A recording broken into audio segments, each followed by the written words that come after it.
बिस्मिल्लाहिर्रहमानिर्रहीम। आज हम डिस्कस करेंगे कम्प्लेक्स एनालिसिस, उसका लेक्चर 4 है। आज हमारे पास नया टॉपिक है linear and by linear transformation. देखें, पहले हमारे पास लीनियर इक्वेशन है। बड़ा लीनियर इक्वेशन होती है W is equal to A Z plus B. Linear equation वो होती है जहाँ वेरिएबल की पावर क्या हो 1। यहाँ दो वेरिएबल काम कर रहे हैं, एक डब्ल्यू है और दूसरा जेड है।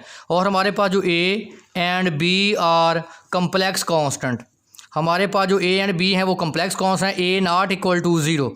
देखिए बेटा, अगर ए की वैल्यू ज़ीरो हो जाती है तो ये जेड खत्म हो जाएगा। अगर जेड खत्म हो गया तो ये फंक्शन क्या रह जाएगा, constant W is equal to B. तो हमारी डेफिनेशन क्या है, लीनियर फंक्शन की। हम आज लीनियर ट्रांसफॉर्मेशन डिस्कस कर रहे हैं। तो उसका मतलब बेटा लीनियर ट्रांसफॉर्मेशन हमेशा वो होगी जहाँ डब्ल्यू और जेड की पावर क्या होगी 1। इसका मतलब ए नॉट इक्वल टू ज़ीरो। और देखें ए और बी यहाँ पे क्या है, कम्प्लेक्स कॉन्स्टेंट। तो बेटा कम्प्लेक्स कॉन्स्टेंट हमेशा ऐसे लिखेंगे। तो आपको पता है कि कम्प्लेक्स, जब भी कम्प्लेक्स नंबर को डिस्कस करते हैं उसके दो पार्ट होते हैं, एक रियल पार्ट और एक इमेजिनरी पार्ट। जब हम कम्प्लेक्स कॉन्स्टेंट को लिखेंगे तो हम लिखेंगे A1 प्लस योटा A2। अगर आपके पास B है तो उसको हम लिखेंगे V1 प्लस योटा B2। ए और बी के हमारे पास कम्प्लेक्स कॉन्स्टेंट। और Z आपको पता है आपके पास है X प्लस योटा Y। और जो W है वो आपके पास है U प्लस योटा V। इसका मतलब जो आपके पास Z है ये Z प्लेन को शो करता है, जो W है वो आपके पास यहाँ W प्लेन को शो करता है। तो देख लें, यही डेफिनेशन है। आगे है इसकी प्रॉपर्टीज़ ऑफ लीनियर ट्रांसफॉर्मेशन। पहली प्रॉपर्टी है, if A is equal to 1 then transformation becomes W is equal to Z plus B. देखिए आपके पास डब्ल्यू है ए जेड प्लस बी। अब आप देखें आपके पास ए की वैल्यू क्या है 1, तो क्या आ जाएगा जेड प्लस बी। इसको चेंज करें ट्रांसफॉर्मेशन में, डब्ल्यू आपके पास क्या है U plus iota V, Z आपके पास क्या है X plus iota Y, B आपके पास क्या है B1 प्लस योटा B2। क्या करें, रियल पार्ट को मिलाएं और इमेजिनरी पार्ट को आपस में मिलाएं, equating real and imaginary part. तो देखिए हमारे पास u आ गया इन टर्म ऑफ x और v भी हमारे पास आ गया इन टर्म ऑफ x। अगर आप देखें तो हमारे पास जो z प्लेन थी, z प्लेन में हमारे पास जो पॉइंट था वो x और y में था। अगर अब हमारे पास जो आ गई w प्लेन यानी u और v, ये हमारे पास अब पॉइंट आ गया x प्लस B1 और y प्लस B2। तो इसका मतलब है, ये अगर आप गौर करें तो ये वही जो आप सेकंड ईयर में पढ़ा था ट्रांसलेशन इक्वेशंस, या वो न्यू सिस्टम या न्यू कोऑर्डिनेट आप पढ़ते थे, उसमें आप यही डिस्कस करते थे। एक्स डैश जो आपके पास था, एक्स डैश जो आप यहाँ एक्स था आपके पास x dash plus h, y आपके पास था y dash plus k, transformation equation. देखें तो ये वो उसी से रिलेटेड टॉपिक है। नेक्स्ट इसका टॉपिक हमारे पास है रोटेशन। रोटेशन का मतलब यहाँ एंगल काम करेगा। हमारे पास जो लीनियर ट्रांसफॉर्मेशन है W is equal to A Z plus B. अब हमारे पास जो इसमें सेकंड प्रॉपर्टी में गिवन है वो बी हम क्या लेंगे 0। The linear transformation becomes, यहाँ बी पुट करें तो W is equal to A Z. इसको चेंज किया गया है पोलर फॉर्म में। तो आप डब्ल्यू को पोलर फॉर्म में अक्सर लिखते हैं रो इज इक्वल टू ई की पावर योटा 5। अब यहाँ रो की जगह उसने कैपिटल आर लिखा हुआ ई की पावर योटा 5। तो जेड को आप लिखते हैं आर ई की पावर योटा थीटा। यहाँ ए हमारे पास क्या कांस्टेंट है, इसको भी हम पोलर फॉर्म में लिखेंगे ई की पावर योटा अल्फ़ा।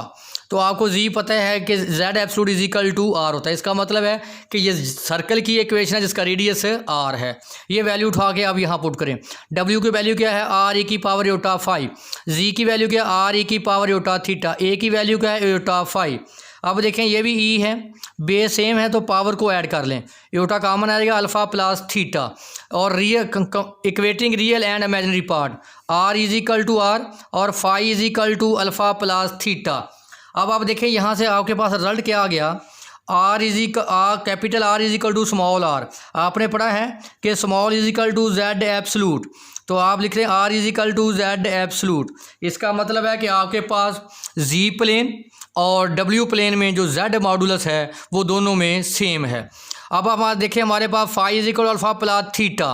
तो आप देखें थीटा जो है वो जी प्लेन का एंगल है और जो 5 है ये आपके पास डब्ल्यू प्लेन का एंगल है। इसका मतलब है कि जो आपके पास डब्ल्यू प्लेन है उसकी रोटेशन क्या है, वो रोटेट करेगा हमारे पास एंगल अल्फ़ा से।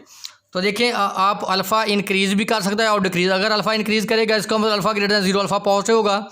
अगर अल्फ़ा की वैल्यू डिक्रीज़ करेगी तो अल्फ़ा लेस दैन 0 होगा। आपको पता है कि अगर एंगल पॉजिटिव हो तो उसकी जो डायरेक्शन होती है वो एंटी क्लॉकवाइज होती है, अगर एंगल नेगेटिव हो तो उसकी जो डायरेक्शन होती है वो क्लॉकवाइज होती है। ये देखिए हमारे पास एंगल थीटा है, यहाँ तक ये हमारे पास एंगल थीटा है और ये हमारे थीटा, ये दोनों लाइनों के दरमियान जो हमारे पास एंगल है वो अल्फ़ा है। तो टोटल एंगल हमारे पास क्या 5, क्या बनेगा थीटा प्लस 5। अब आप देखें यहाँ अल्फ़ा पॉजिटिव है, यहाँ मैंने अल्फ़ा को क्या शो किया नेगेटिव, यानी इसकी जो डायरेक्शन होगी वो क्लॉकवाइज होगी। जब पॉजिटिव होगा तो इसकी जो डायरेक्शन होगी वो एंटी क्लॉक होगी। तो जो हमारे पास फाई है वो क्या है, अल्फ़ा प्लस थीटा। तो मैंने लिखा हुआ है the region Z is rotated through an angle alpha. ये देख लें, जो आपके पास जी है वो अपना रोटेट करेगा एंगल अल्फ़ा। तो नेक्स्ट हमारे पास थ्योरम है prove that the linear transformation is conformal mapping. तो मैंने पहले ही अपना कन्फॉर्मल मैपिंग के बारे में बताया है कि अगर D W over D Z not equal to zero हो, यानी first derivative respect to Z अगर नॉट इक्वल टू ज़ीरो हो तो जो आपके पास मैपिंग होगी वो कन्फॉर्मल होगी। अगर आपके पास d W over D z is equal to zero आ जाए तो आपके पास जो मैपिंग होगी वो नॉट कन्फॉर्मल होगी। मैंने लीनियर ट्रांसफॉर्मेशन ले ली, देखें यही लीनियर ट्रांसफॉर्मेशन इक्वेशन है, W is equal to A Z plus B.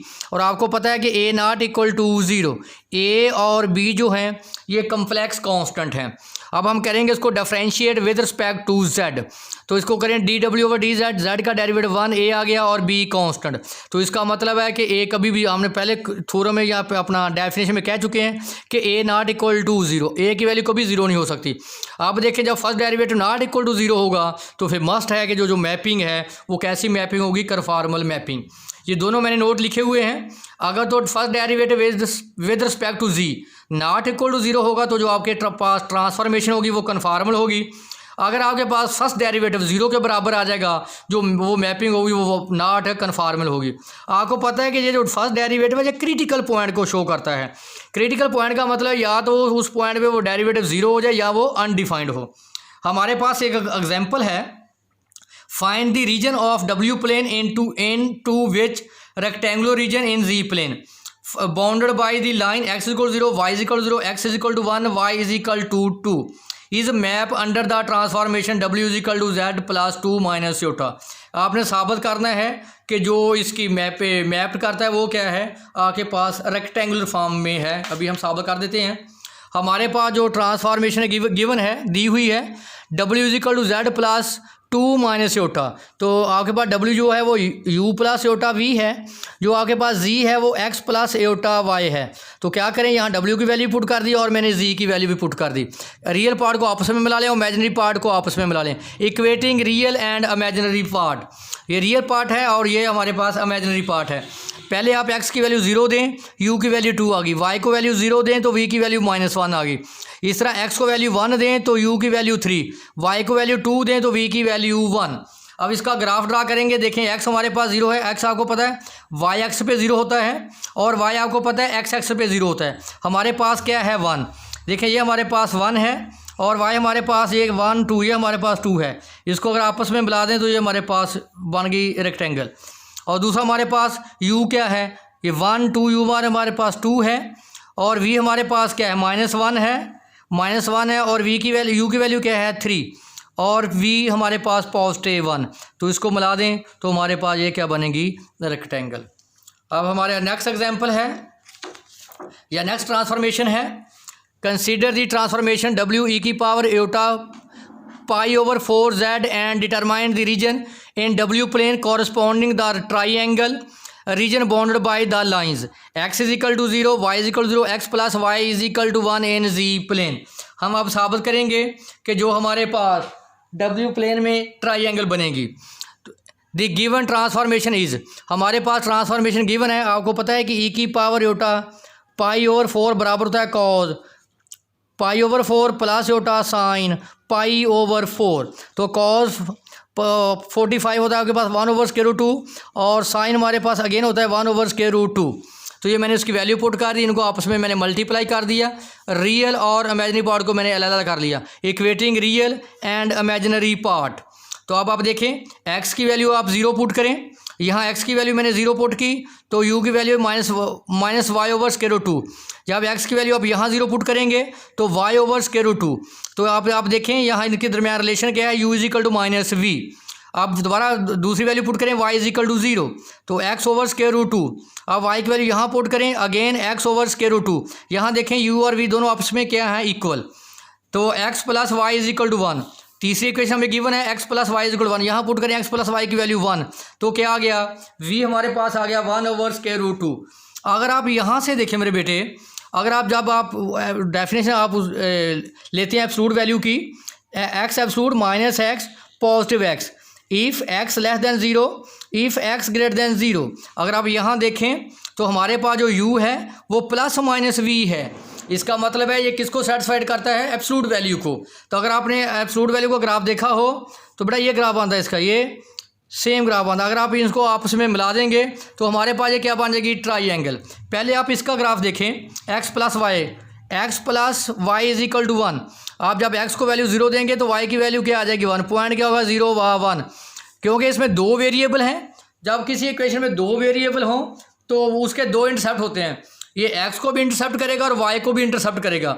जब ये इक्वेशन y को इंटरसेप्ट करेगी x 0 होगी, जब ये x को इंटरसेप्ट करेगा तो y 0 पुट करेंगे तो x की वैल्यू क्या आ जाएगी 1। तो हमारे पास पॉइंट क्या हो जाएगा 1 व 0। ये ड्रा करें, ये हमारे पास पॉइंट 1 व 0 है और ये 0 व 1 है। तो दोनों को हमने मिला लिया तो हमारे पास क्या आ गई, एक स्ट्रेट लाइन। तो देखें ये हमारे पास u is equal to V का मैंने बताया था एब्सोल्यूट की डेफिनेशन है, एक वैल्यू पॉजिटिव होती है और एक वैल्यू नेगेटिव। अगर x पॉजिटिव होगा तो आपके पास absolute value positive, x negative होगा तो एब्सोल्यूट वैल्यू नेगेटिव होगी। अगर पॉजिटिव है तो ये ग्राफ आना है, नेगेटिव है तो ये ग्राफ। इनको आप क्योंकि इस जो v की वैल्यू 1/√2 है उनको मिला दिया तो हमारे पास v जो w प्लेन है उसमें हमारे पास क्या बन गया, ये ट्राइंगल।